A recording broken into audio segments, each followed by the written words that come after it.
السلام عليكم. إذا كنت من محبي المنتخب الجزائري فأدعوك للاشتراك في القناة ليصلك كل جديد.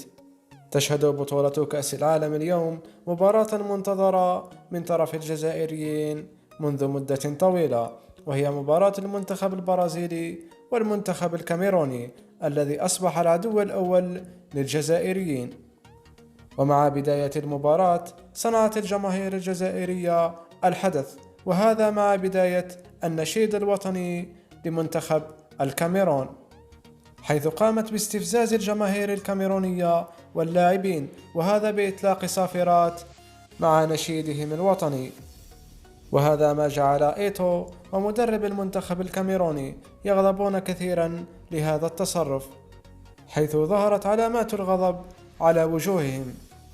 وبعد نهاية النشيد الوطني مباشرة وبداية المباراة بدأت الجماهير الجزائرية بمساندة وتشجيع المنتخب البرازيلي في انتظار نتيجة المباراة إلى ما ستؤول إليه.